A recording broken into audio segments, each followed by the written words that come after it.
one of Africa's oldest nomadic tribes, now almost totally westernized, the Bushmen.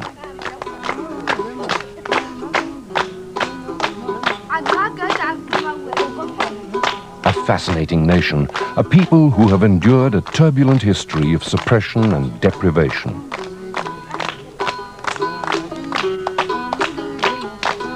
First, the hunter, then the hunted. This, then, the story of a small nation's metamorphosis from Alpha, the beginning, to Omega, the end. From a lifestyle of subordinate subsistence to one of harmonious existence. The story of Omega.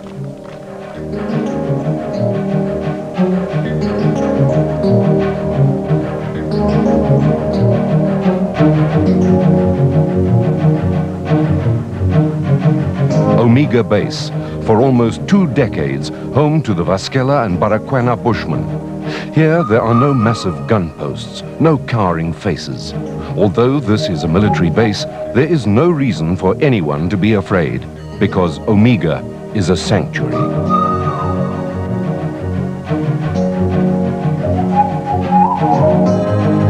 The fertile strip stretching for hundreds of kilometers around the base was declared a nature conservation area in 1968.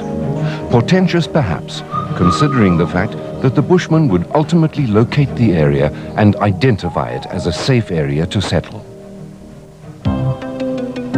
Omega's emblem is the embodiment of the extent to which this base affects the lives of the Bushmen. The pied crow, or Witboskraai, with its white chest, symbolizes the reality that the white stands at the heart of the development of the Bushmen.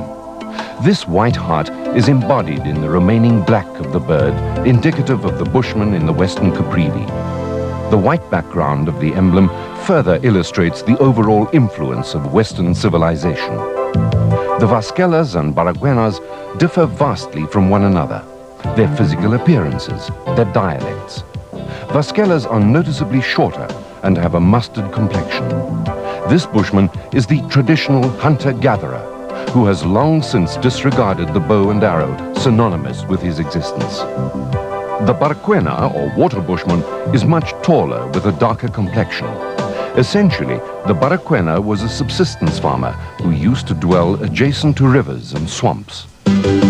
Yet, both tribes share and enjoy the sanctity of the base, even though they choose to remain socially separated. Should they choose to communicate for any reason, Portuguese or Afrikaans is utilized. The two tribes' indifference to one another remains intriguing when one considers their mutual plight more than 20 years ago. At that time, the Bushmen had tired of a lifestyle of economic dependence on their Angolan masters. As a result of this dependence, the necessity of adopting certain customs particular to their host tribe, such as filing of the teeth into patterns, would for a period ensure that the Bushman and his family could obtain food and shelter. This lifestyle of subservience, should the Bushmen have allowed it to continue, would most certainly have had the effect of destroying the small African nation. They began to flee Angola. Very soon, the Vasquelas and in turn the Baraquenas had identified a new and safe surrounding to resettle, the Caprivi Strip, between the Kavango River at Bagani and the Kwandu River at Kongola. By 1974, the Defense Force had identified the plight of the Bushmen. The first base was established, Vechgroep Alpha, the beginning. Destined to provide food and shelter for an initial 40 Bushmen, Vechgroep Alpha rapidly assumed the status of haven to these nomads. The search for tranquility was over. A new economic threshold was conceived, with the Defense Force employing the Bushmen and training them as soldiers. At the same time, nurturing their inherent talents in the art of tracking. This news spread rapidly, and the ranks of Vechgroep Alpha began to swell. A new base was established under the command of Commandant Delville Linford, destined to become an historical landmark in the lives of the Bushmen, Omega, the end. The Bushman had finally come home.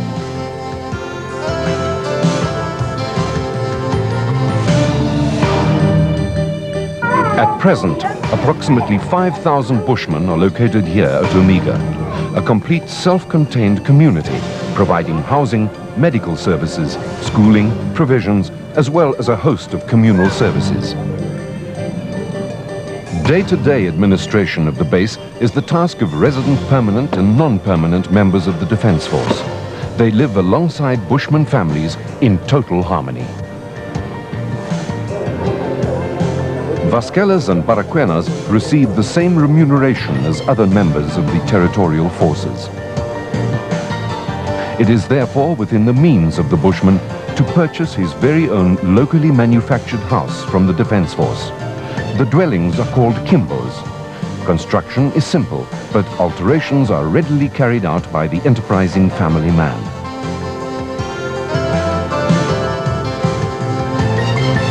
Kimbos are even adapted to gas supply on request and are distinguished by a red stripe painted across the facade. All expenses, including purchase price and renovations, are refunded in full in the event of an occupant vacating the premises. Each week, trucks ferry fresh supplies to Omega. A short walk to Satvi is all that's necessary to obtain a myriad of products, anything from foodstuffs to boom boxes.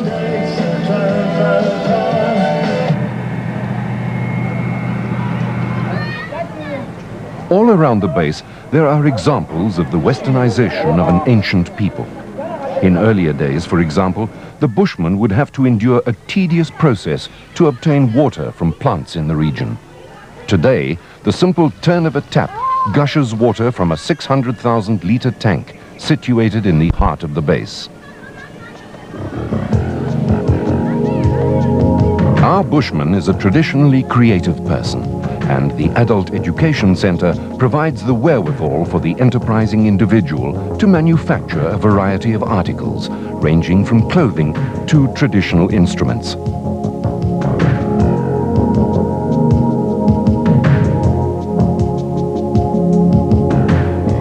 The desire to learn inspired the creation of two well-attended educational centers. There is a primary school and an adult education center with approximately 180 pupils.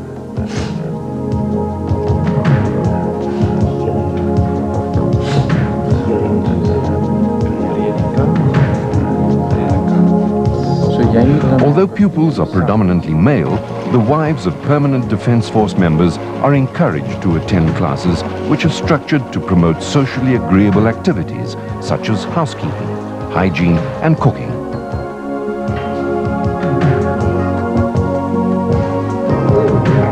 Omega is experiencing some problems regarding malnutrition, an affliction which is experienced in almost all African nations. An imbalance in diet causes stomach distension, especially among children. The women are therefore taught to prepare well-balanced meals.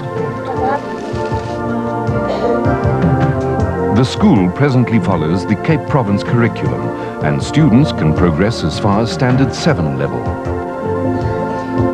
Should a candidate wish to complete a matric qualification, further studies are conducted on a full-time basis in the capital, Windhoek.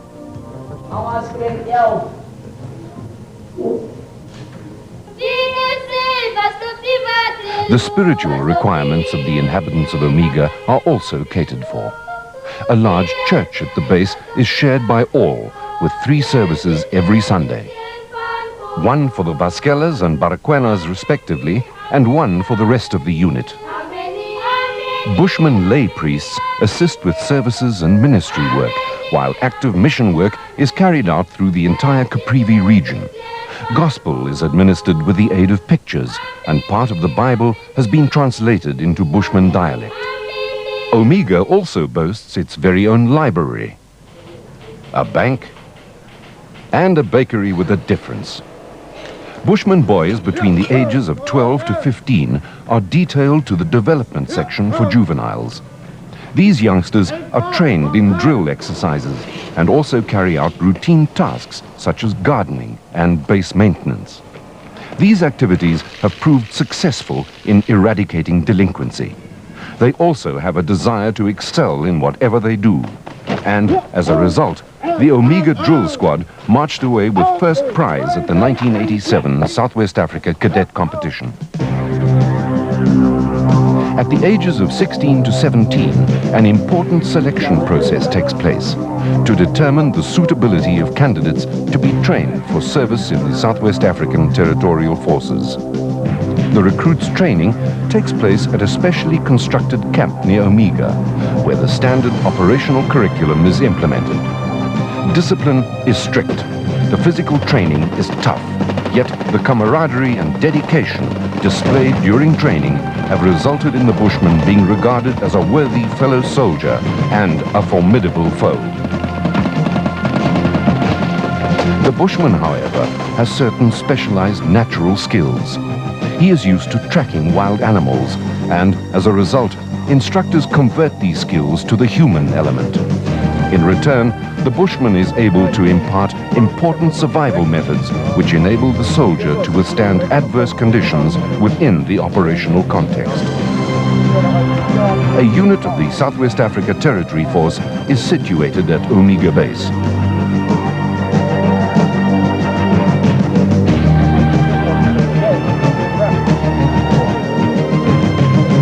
One battalion comprises 5 companies and an elite reconnaissance wing.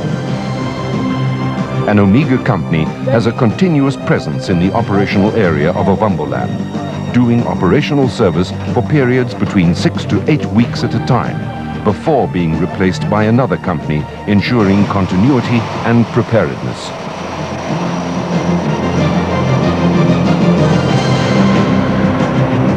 Although Omega Base itself has never experienced any form of operational action, its members have. Omega's brave are remembered and honored. Looking at some of the Bushmen scattered around the base, it becomes exceedingly difficult to imagine that time has any effect whatsoever on their daily lives. Yet, the Bushman has adapted to the importance attached to time and routine, with leisure time being structured to accommodate ball games such as soccer and volleyball. Girls enjoy a game of netball or hockey.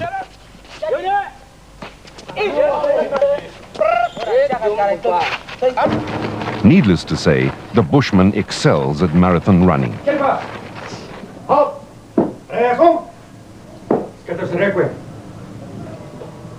Military discipline procedures at Omega include the traditional Bushman's Court, which is a council comprising community elders. It is their task to evaluate domestic transgressions, which they do with intense conviction. Punishment of a guilty party involves either an outright banishment from Omega or physical punishment. SADF members do, however, keep a watchful eye over proceedings.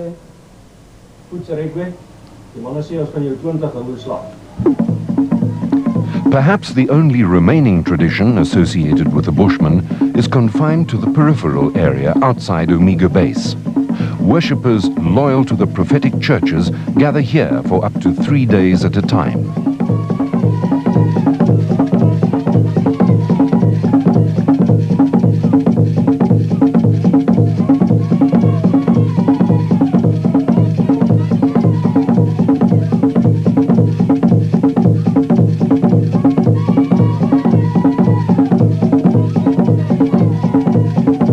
The dancing is frenzied and emotions run high.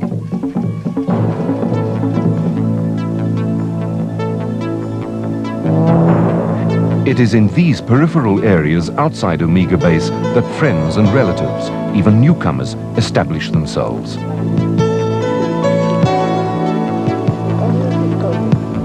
They are largely dependent on support from peers at Omega. Ocamp was established as the first of these peripheral settlements.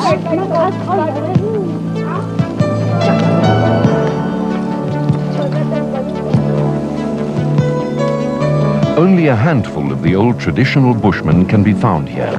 Kanandos they are called, teaching curious youngsters the age-old art of stalking and the hunt. Yet, there is no need now.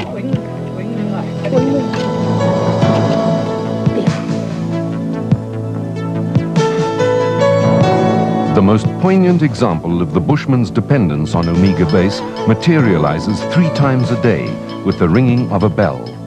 Bushmen of all ages converge on a small hospital tucked away between the trees. Until recent times, the bushman was not exposed to the seemingly miraculous effect of medicine. They still have an inadequate grasp of the medication process.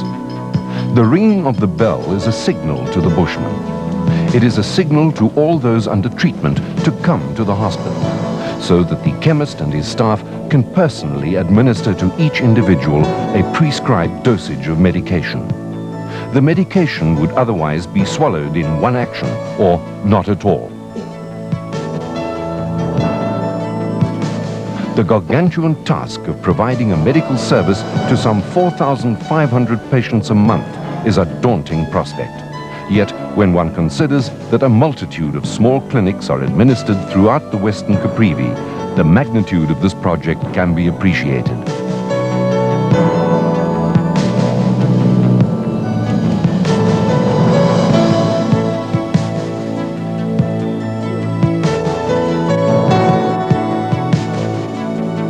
The number of beneficiaries in the Caprivi alone totals almost 15,000. The hospital at Omega can competently handle almost any standard medical operation. The medical staff consists of a number of doctors, nursing sisters, a dentist, a chemist, and a laboratory technician. The bushman suffers from a variety of afflictions associated with third world countries.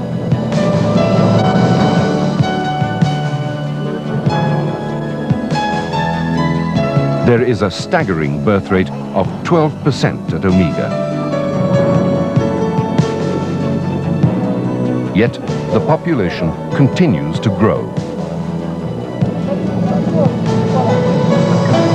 The Vasquelas and the Baragüenas are more than content with their home. Omega has instilled a sense of security and well-being in every individual.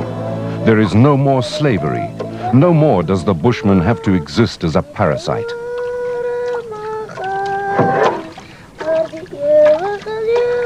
The future of both Vasquela and Baragüena will be determined by 2 important factors. In the first instance, the bushman is encouraged to become self-supporting by planting their own crops, thereby creating an own economic threshold.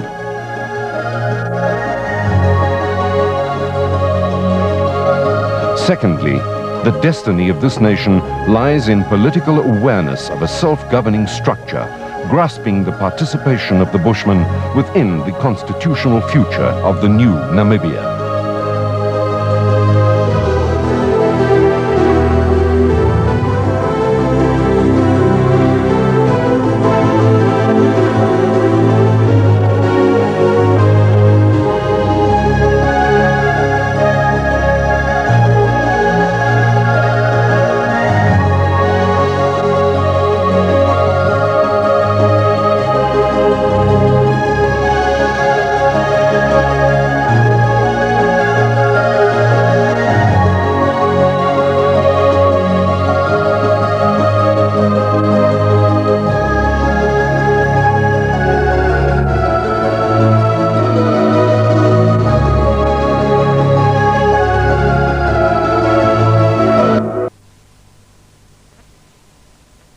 Bushmans uit Namibië is by Smitsdrift in Noord-Kaapland hervestig.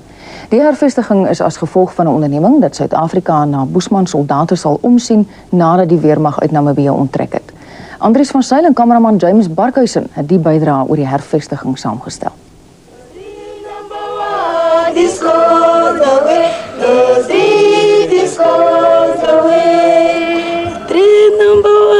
This goes away. I see number 1, this goes away. I see number 1, this goes away. 2, 3, this goes away.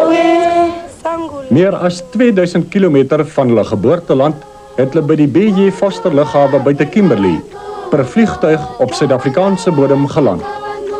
'n Rit met die groot voël na die vreemde en 'n nuwe toekoms. Ver agter hulle, meer as 15 jaar in die verlede, lê herinneringe aan 'n leeftyd op die jagvelde van Bushmanland, Suid-Angola, Kavango en die Caprivi. 'n verlede van die natuurkind. Uit die Diamantstad het hulle na die rigting waar die son sak koers gekies. Vir 80 kilometer weswaarts tot by Smitsdrift. Hier kort by die Vaalrivier, waar binne enkele dae 'n reuse tentedorp op die Swarthak en Kameeldoringvlaktes verhuis het, het hulle die eerste keer 'n voet op die sand van hulle nuwe land geplaas.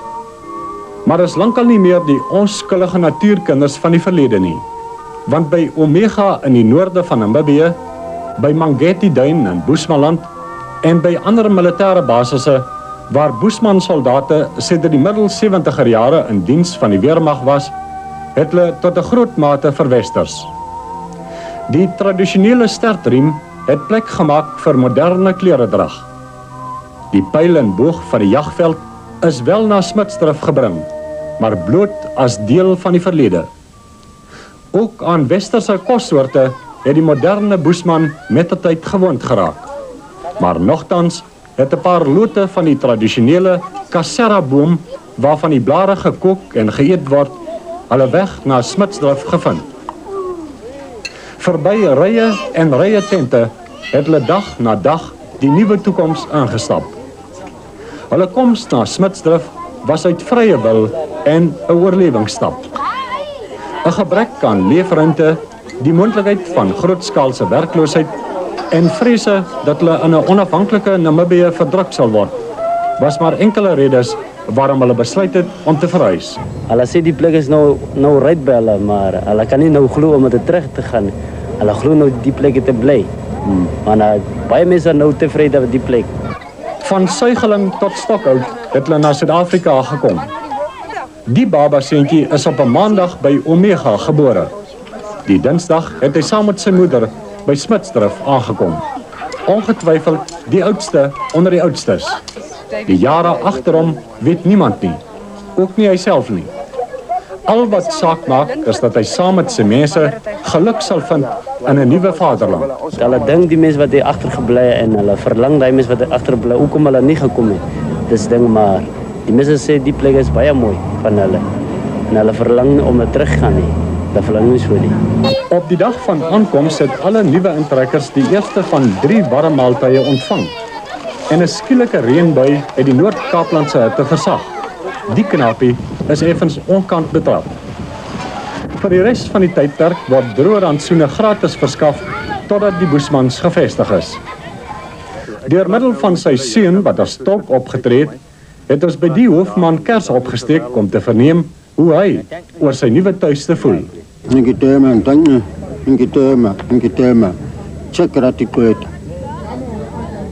Hy het gesê, ja, dit lyk vir hom 'n plek nie dieselfde as waarvandaan ons gekom het nie, maar hierdie plekke, dit het God so gevorm. Hy is bly om hier te wees. Hou hy van die omgewing?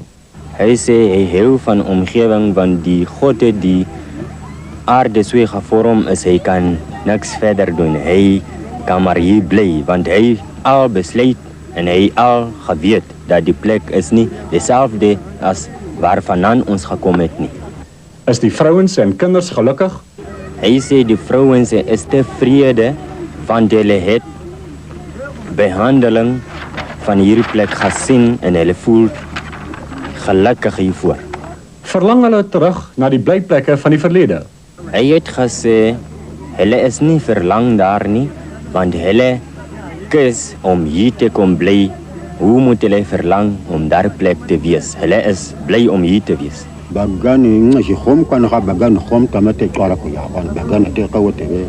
Die Bushman-dorpie wat nog nie 'n naam het nie, sal volgens voorlopige ramings op sowat 10 hektaar ontwikkel word. Hoewel dit tans 'n stowwerige tentedorp is, sal dit met die tyd tot 'n behoorlike dorp ontwikkel, met 'n meer permanente vorm van huisvesting en geriewe soos skole, sportgronde, 'n winkelsentrum en 'n handwerkopleidingsentrum vir vroue. Die soldate wat steeds in diens van die weermag is, sal met normale militêre aktiwiteite voortgaan. Die Vaalrivier vloei sowat 2 kilometer vanaf die nuwe Boesmandorpie verby. Tydens ons besoek is dit herhaaldelik gestel dat die rivier nie as waterbron vir die Boesmandorpie gebruik gaan word nie, behalwe in noodgevalle. Boorgatwater word tans met tankwaans aangery, maar die hervestigingsgebied beskik oor sterk genoeg ondergrondse water, sodat 'n behoorlike waterverskaffingsnetwerk aangelê sal kan word, sonder om van die Vaalrivier se water te gebruik. Die dag het gaan rus. Die goudgeel kopermaan veg kordaat teen die Noord-Kaaplandse onweerswolke. Die oueres sit met gedempte stemme rondom honderde vuurtjies. Hulle praat oor die verlede, die hede en die toekoms.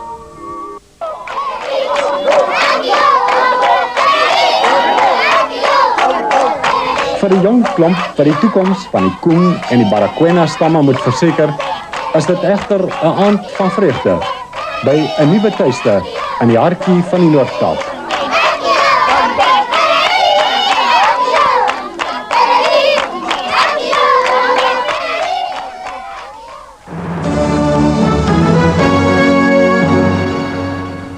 En ten slotte weer vandag se nuushooftrekke.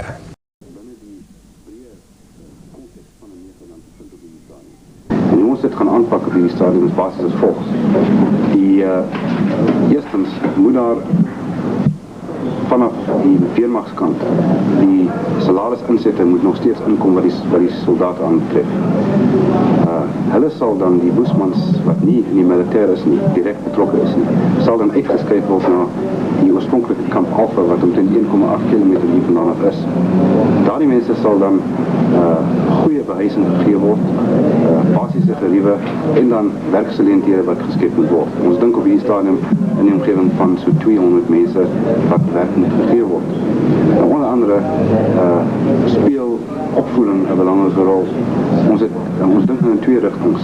Eerste een is 'n basiese opvoedingsoriëntasie en die ander een gaan oor die taalkundige aspekte en die akademiese opleiding wat die skool gee en wat die volwasse onderwysentrum gee.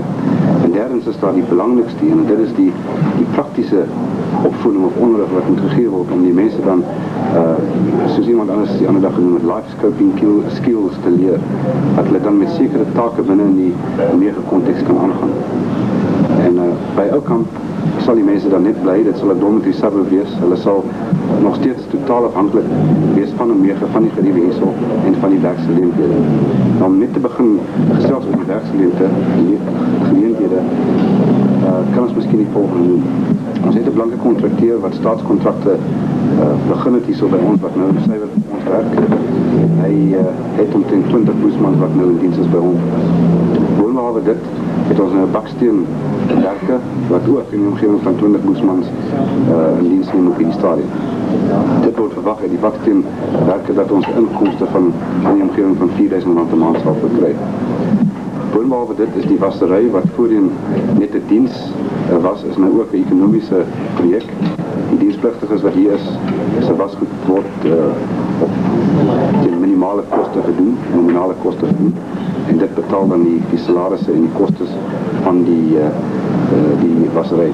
Die bakkery op die stadium van verlede week af produseer omtrent 5 of 6 keer meer as wat hy gewoonlik gebruik het of geproduseer het. En die inkomste wat ons verwag van die bakkery is in die omgewing van R1.000 per week. Die brood en bakkeryprodukte word dan verkoop aan die blankes en aan die Boesmans in Omega. Dan dink ons aan die handwerksentrum waar die matte, knoop, Boesman Curio crafts, handwerk en so aan verkoop word. Ons dink aan beadwork en aan leerwerk. Ons dink aan die matte knip besigheid wat nou ver uitgebrei moet word. Ons beoog om so 20 mense net in matte knip betrokke te hê op 'n stadium.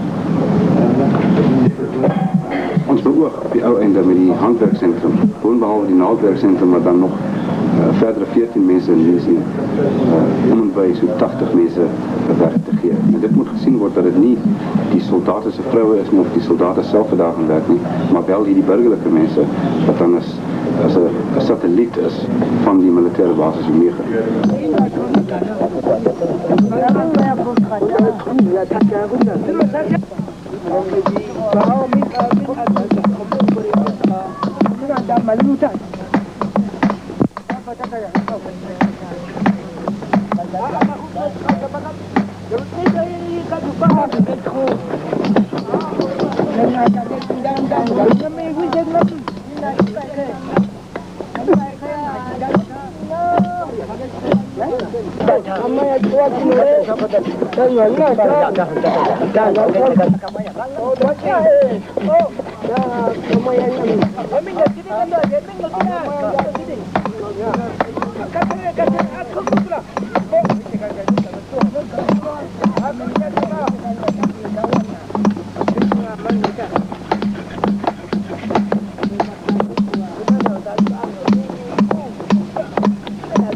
As ons verder dink aan die toekoms, moet 'n mens dink aan die politieke situasie in Suid-Afrika. En daar is twee moontlikhede wat is vir meer. Hy kan of bly en steeds lid bly van die Suid-Gebiedsmag, of hy kan terugkeer Republiek toe. As 'n mens dink aan die bly in Suid-Afrika, moet ons dan dink aan 'n meer effektiewe heenkome vir die Boesman. Met ander woorde, dinge moet baie doeltreffend en meer ekonomies gegrond wees. En ons dink dan aan baie meer werksgeleenthede en dan die meer terreinvaste vestiging van sekere werke, fabrieke en moontlike ander werksgeleenthede vir die Boesman op die gaan bly. Die projek op hierdie stadium is so gestruktureer dat dit ter enige tyd geskuif kan word na die Republiek. Met ander woorde, ons is nie gebind soos Begani met landbouwerke en veeteelt op 'n groot skaal nie, maar ons is op enige stadium binne 'n redelike tyd is ons vervoerbaar, alhoewel dit 'n redelike groot logistieke poging gaan benodig. Ons staan op die drempel van 'n nuwe era op 9. Die einde van die parasiet-era waar al die plakkers en afhanklikes van die soldate op die soldate en op die soldaat gesteun het vir hulle oorlewing. Hulle moet nou oorgaan tot by 'n fase waar hulle vir hulself begin sorg, en dit kan net bewerkstellig word deur die skepping van werksgeleenthede wat gekoppel is met 'n baie groot opvoedkundige poging om te sien dat hierdie mense voorberei is die poste, en nie net vir akademiese poste nie, maar vir life coping skills wat hulle oorlewing sal verseker binne die militêre konteks in die Weskaap.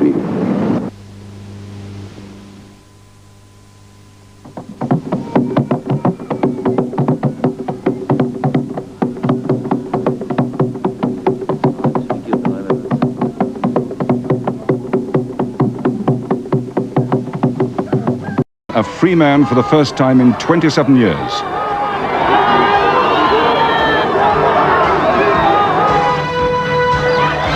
Later in the afternoon, Mr. Mandela's anticipated address to a mass rally at the Grand Parade delayed when his cavalcade failed to get through the assembled crowds.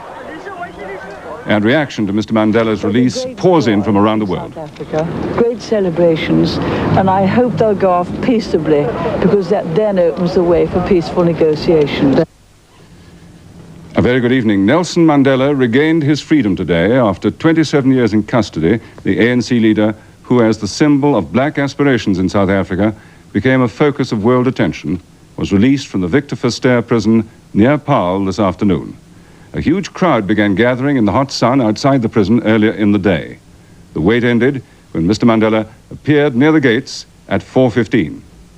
There's Mr. Mandela, Mr. Nelson Mandela, a free man taking his first steps into a new South Africa. Mrs. Winnie Mandela next to him, waving to the crowds. Hand in hand, they leave the Victor Verster prison.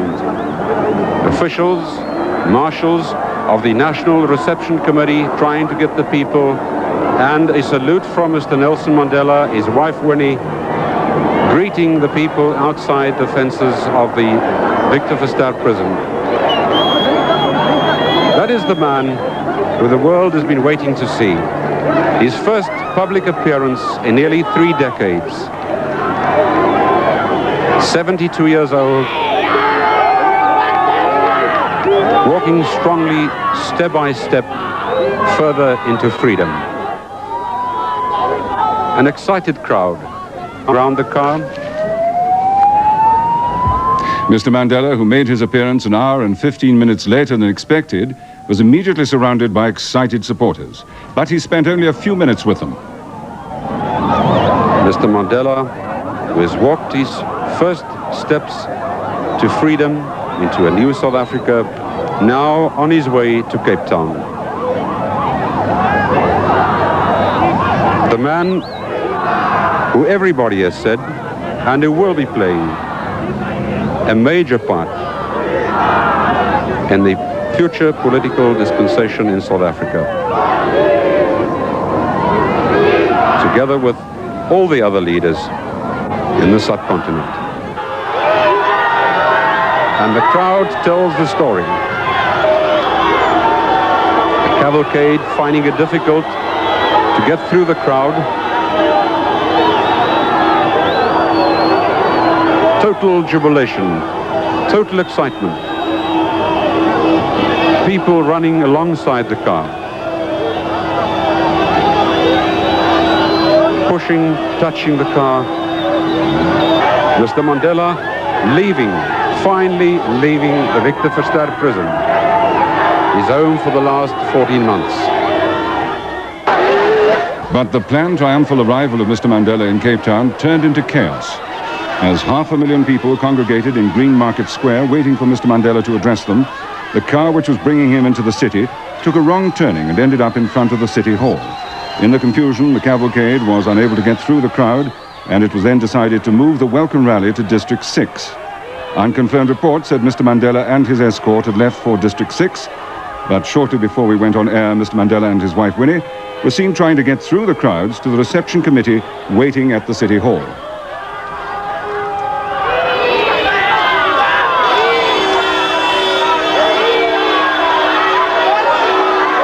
Unfortunately, the whole scene was marred at 6 o'clock this evening after people broke into a bottle store and started raiding it.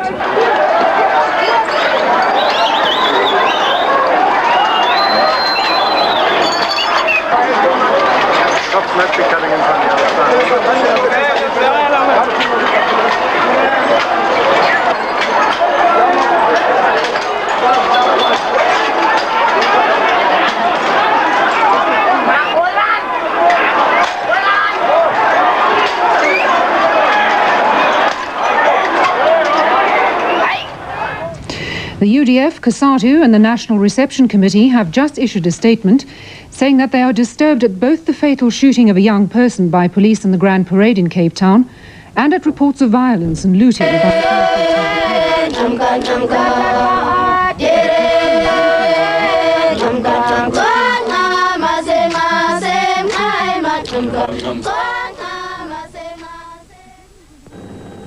Smutsdrif in die Noord-Kaap.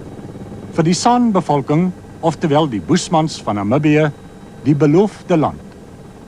Hier aan die uitgestrekte vlaktes van Swarthak en Kameeldorings het die Barakwenas en die Waskellas hulle verlede jaar kort voor die onafhanklikwording van Namibië kom vestig. Amper 2000 kilometer in die verlede, by Omega en Mangeti Duin, het hulle die gerief agtergelaat van 'n gevestigde blyplek waar hulle oor meer as 'n dekade verwesters het. Die 4000 Bushmans hier by Smutsdrif leef nou al vir 14 maande, om die minste te sê, onder treurige omstandighede. Hier in die tydelike tentedorp moet hulle die stofstorms, die stortreën en die bitterkoue van die Noord-Kaaplandse winter trotseer. Hulle het die plek 'n nuwe naam gegee, Mohepa, wat beteken sukkel. Korporaal Agostino Victorino, wat as burgemeester van die nedersetting met sy 756 tente aangewys is, sê die Bushmans het geweet hulle sou in tente kon bly, maar permanente huisvesting sou binne enkele maande opgerig word.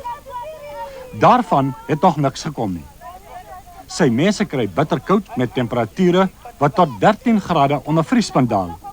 En tente is al verskeie kere deur vloedwater oorstroom. Hout moet kilometers ver te voet aangedra word. Sanitêre geriewe is karig, daar bestaan geen behoorlike wasgeriewe nie en die water is min. Net maar net bietjie water hier en daar, 'n bietjie water gekry by emmer om te was. En dit moet binne aan tente wees. En daar waar al 18 mense aan tent is, moet 'n vrou of 'n man daar staan en was. Die feit dat tot 3 gesinne in 'n tent bly, veroorsaak verdere ongelukkigheid. En daar is mense wat na Namibië wil terugkeer as omstandighede nie verbeter nie. Baie van hulle, want ek is al 3 opname gedoen, maar nou sit ek met 78 mense wat nou net wil terug gaan. En hulle wil nie meer as 5 maande of meer as 4 maande nog bly. Hulle sien nie meer kans vir die tente nie. Hulle sien nie meer die kans nie. En om die rede vir aan die service, hulle wil eintlik daar lande gaan ploeg en hulle eie kos kan voorsien soos dat tevore. Maar hier kan hulle nie doen wat is op 'n ander grond. 'n Baragwena hoofman Cherungu, met wie ons deur middel van 'n tolk gesels het, vertel egter 'n ander storie.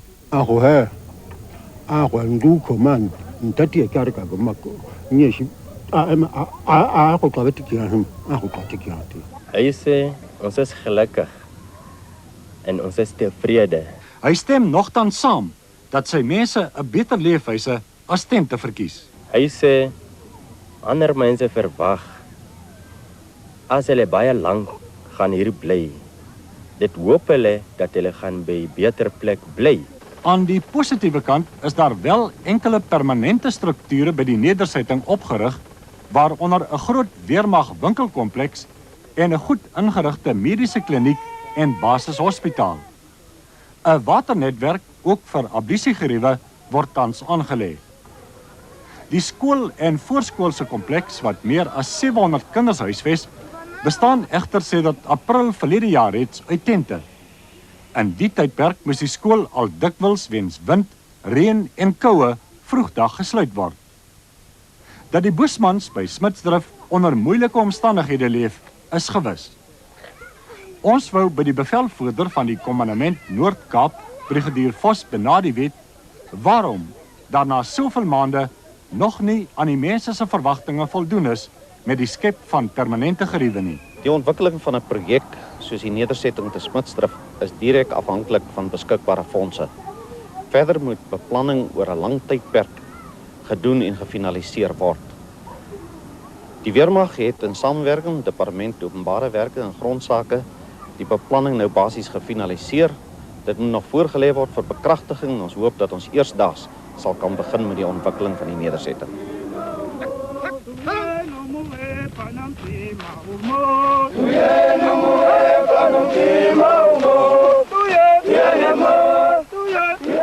Die Bushmans se militêre komponent, 3-1 bataljon, is sedert hervestiging met sowat 60% tot meer as 600 man versterk.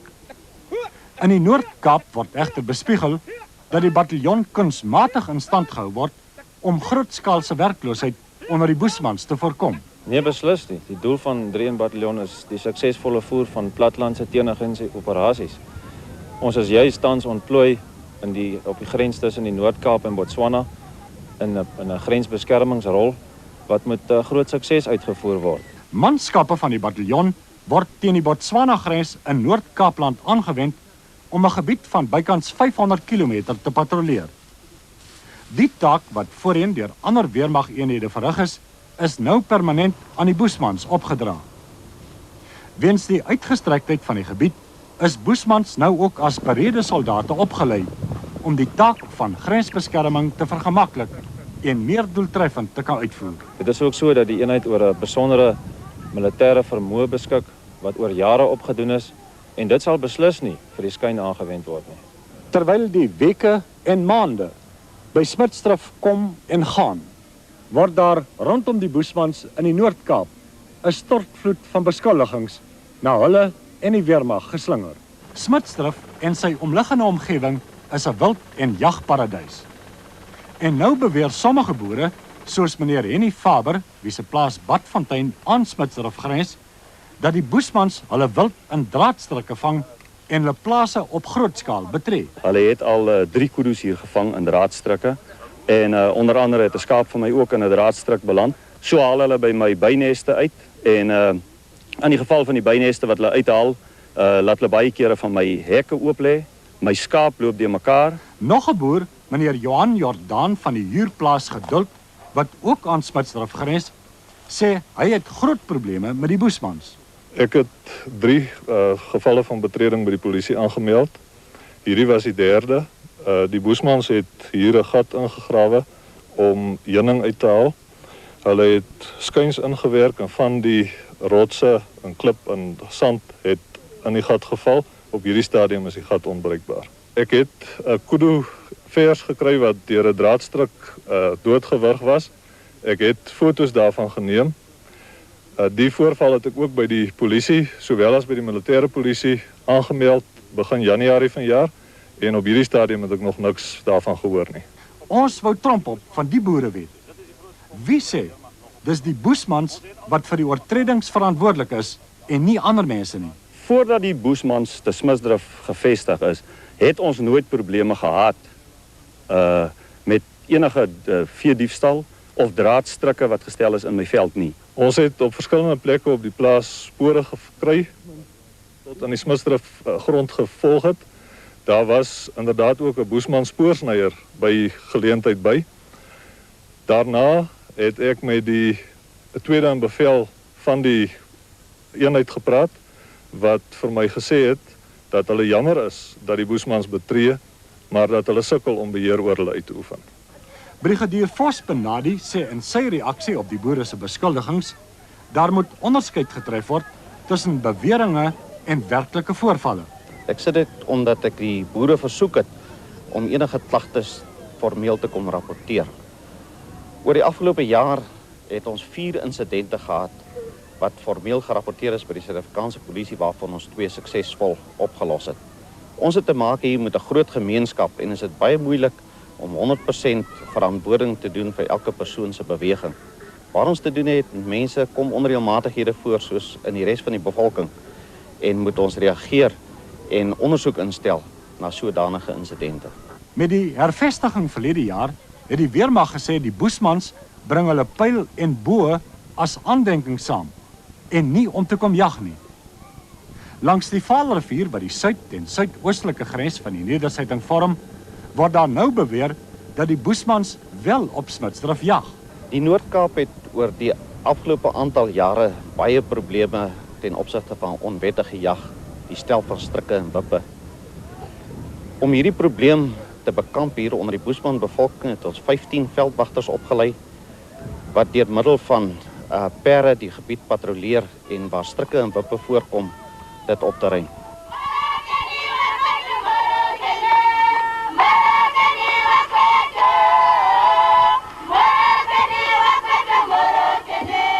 'n vreemde vroegdagtoneel op die Vaalrivier in die Noord-Kaap. Die Boesmans word met 'n vlot na besproeiingsgronde in die omgewing van Douglas geneem waar hulle grondboontjies, aardappels en ander produkte oes om 'n bykomende inkomste te verdien. Boere wat die Boesmans gebruik, betaal 'n dagloon van tussen 5 en 8 rand per kop en sê die beskikbaarheid van die Boesmans as plaasarbeiders is vir hulle 'n uitkoms. Dit is 'n groot voordeel vir ons omrede hulle net oor kan die rivier is, eerstens, en die weermag reël met die mense dat hulle die betrokke dae gereed is. Ons gaan net daarheen, ons laai die mense wat betrokke is en bring hulle na die landery toe. Die Boesmans se werkery op die landerye lyk op die oog af goed en wel, maar daar is 'n beskuldigende naderdraai. Hier in die Kleurling woonbuurt Breipaal op Douglas sit meer as 2000 mense werkloos. En nou is daar diegene wat sê, die Boesmans neem die brood uit die kleurlinge se monde. Is dit die geval? Nee meneer, ek kan nie daarmee saamstem nie meneer. Meneer, die moontlikheid waarom baie van ons mense wat hier is, nie op die plase wil gaan werk nie, dit is omdat daar die geld, die salaris, is nie genoeg nie. Hulle kan nie daarmee uitkom nie. Hulle moet huishuur betaal, hulle moet klere kry, kos, alles is duur meneer. Hulle kan net nie daarmee uitkom nie. Daar's mense van die plaas af wat wag op huise, want hulle wil van die plase afskuif en dan na die dorp se kant toe meneer. So sien ek nie dat dit waar hoe die Bushmans nou dit kan veroorsaak die werkloosheid hierso nie, meneer. Die naaste dorp aan Smitsdrift is Douglas, so 40 km pad langs. Talle sakeondernemings op Douglas ondervind deesdae 'n ongekende groei in omset. Want dit is hier waar honderde Bushmans maandeliks hulle inkopies kom doen en der duisende rande bestee. Hulle het 'n kontantvloei gebring binne in die dorp en wat nooit hier was nie. Hulle het nuwe besighede gehelp om op die been te kom. Hulle het selfs ons ou gevestigde besighede geweldig gehelp en as gevolg van die feit dat ons nie mynbou hier in hierdie omgewing het nie, is hier nou kontantvloei wat hier nooit voorheen was nie. Die Bushmans se koopkrag is gesog. En so het harde woorde al op die andersins rustige dorpie tussen sommige sakemanne geval. Alles net om die Bushman-tradisie te bekom. Hier was onsmaaklikheid in die dorp gewees tussen sakemanne. Daar was van die sakemanne wat mekaar te lyf gegaan het om te wedywer vir die besigheid van die Bushmans as sulks. Die saak was by ons aanhangig gemaak. Ons het dit ondersoek en ons het met die manne gepraat daaroor en hulle gesê dit is daarom nou nie hoe professionele mense te werk gaan nie. Welkom in Douglas. Dis blykbaar soos baie sakemanne voel oor die koms van die Bushmans. Maar daar is inwoners op Douglas wat ongelukkig is. Hulle sê die groot groepe Bushmans wat die dorp besoek, verdring die inwoners. Die dorp is nie gerad om die Bushmans te hanteer nie en die rustigheid van Douglas word deur die Bushmans versteur. Ons is nie geken deur die weermag nie. Die stadsraad het maar net gesien die Bushmans hier gevestig of afgelaai en ons moes die probleme die hoof bied. Binne die eerste week wat dit bevestig was dat die Bushmans wel op Smitsdrift hervestig sou word, het ek 'n voorligtingsvergadering hier op Smitsdrift gehou waar ek die gemeenskap sowel as die stadsraad van Douglas voorgelig het. Dit het ek opgevolg met 'n besoek aan die Douglas Stadsraad deur van my mense waar ons spesifieke reëlings op 'n later stadium getref het.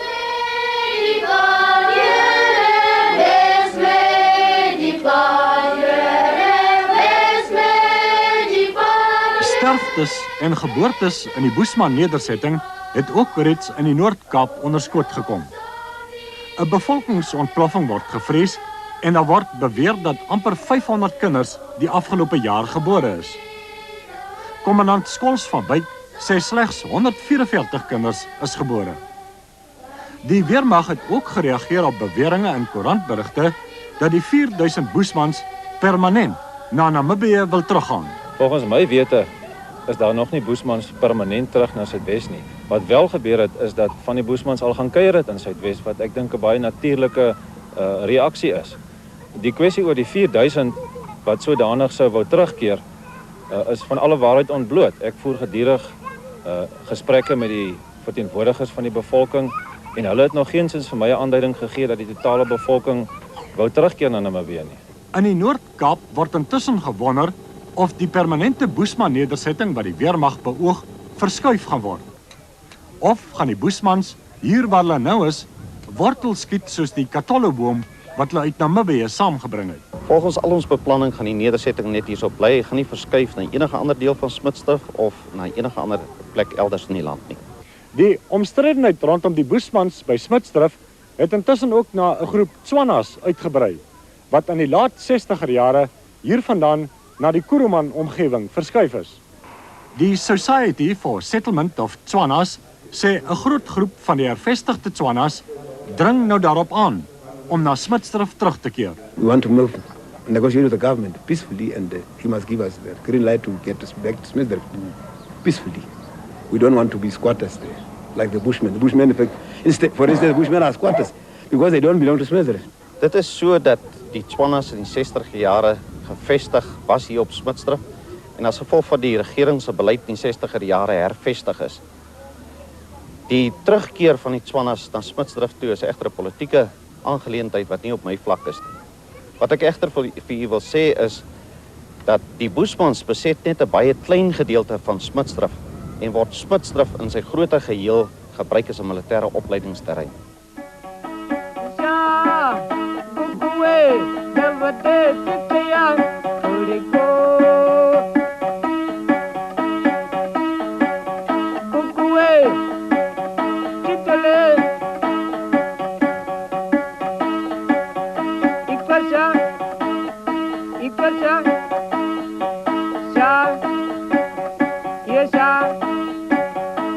Baie verwyte, ongelukkigheid en onsekerheid is maar enkele van die faktore wat die Boesmans van Smitsdrift omring.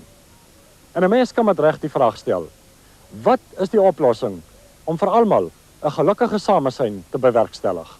Ek het geen groter begeerte as dat hulle net moet weggeskuif word vanaf Smitsdrift gebied nie. Waar hulle ook al geplaas word, moet daar navorsing gedoen word. Aan die een kant moet daar gekyk word na die Boesmans as 'n groep, gekyk word waar kan hulle sinvol inskakel, maar dan moet daar ook na die omgewing waarin hulle geplaas word gekyk word, en dit moet seker wees dat die twee groepe, die omgewing en die Boesmans, sinvol by mekaar kan inskakel. Die weermag sit met 'n probleem, hulle moet self hierdie probleem oplos.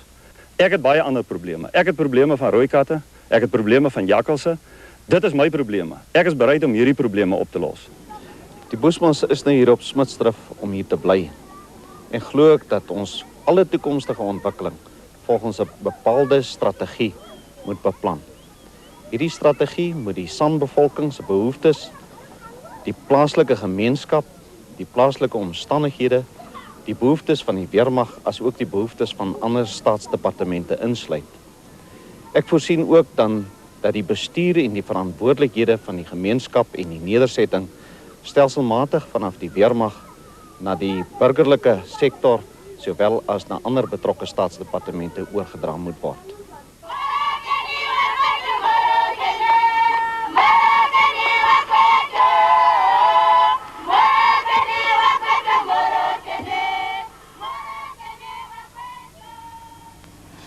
Nou beweeg ons heel wat meer noord as Smitsdrift en ook nie met pyl en boog nie. Vandag 2 weke gelede het Suid-Afrika 'n kernverdrag onderteken en daardeur lid geword van die internasionale kerngemeenskap. Intussen dreig 'n krisis in die Persiese Golf oor 'n kernvraagstuk van 'n ander time. In his reaction, President Lennox Sebi of Ciskei described Mr. Mandela's release as symbolic. He said the road to the negotiating table was now open with the removal of one of the major stumbling blocks. President Sebi praised President de Klerk and his cabinet for their courage, vision and commitment to peace. The state president of Venda, Chief Frank Raveli, welcomed the news of Mr. Mandela's release. He said the move would encourage all organizations and individuals in South Africa to join hands in seeking a peaceful solution to South Africa's problems. I commend the giant and brave steps taken by President de Klerk in releasing Dr. Nelson Mandela unconditionally. I believe that his release will further encourage all organizations and individuals in South Africa to join hands in seeking for peaceful solution to resolve the problem of South Africa and create a good climate for a new South African dispensation. The release of Mr. Nelson Mandela will promote a good image and a better economic situation for South Africa in the international community. President de Klerk also received congratulations from the Chief Minister of Kwakwa, Dr. T.K. Mopedi, who described the move as very courageous. He said he hoped Mr. Mandela would help to bring all groups, including the ANC, to the negotiating table. He said Mr. Mandela's release would create the necessary climate to get the negotiations going. The Chief Minister of Gazunkulu, Professor Hudson Nsanwizi, also congratulated President de Klerk. Professor Nsanwizi said Mr. Mandela's release would accelerate the democratic process in South Africa, and he called on all people to create a calm and peaceful atmosphere so that the state of emergency could be lifted as soon as possible. Reaction has also come from the black business community in the form of Mr. Jabu Mabuza, who warned that there was still a long road ahead. He called on all people to celebrate Mr. Mandela's release in an orderly and dignified manner. We believe this would certainly encourage the process of normalization in this country, and we would like to take this opportunity and commend Mr. de Klerk, who has shown that he is a courageous leader, and he has proved to the world and everybody else that the cornerstone of what he's doing is not based on the National Party, but in what he's doing, he's putting South Africa first. Professor Johan Heinz of the Dutch Reformed Church said South Africa was a divided and torn country. He said its people were seeking an end to violence. In hierdie proses van soeke na vrede kan daar uit die aard van die saak riskante bewegings plaasvind. En ek meen dat die vrylating van Mandela inderdaad so 'n riskante daad is. Ek noem dit riskant omdat vir sommige mense is dit die realisering van 'n skone droom en vir ander is dit die begin van 'n afskuwelike nagmerrie. Daarom moet die mite wat intussen ontstaan het, naamlik dat sy vrylating met een ook die oplossing is van alle probleme, inderdaad ernstig bevraagteken word.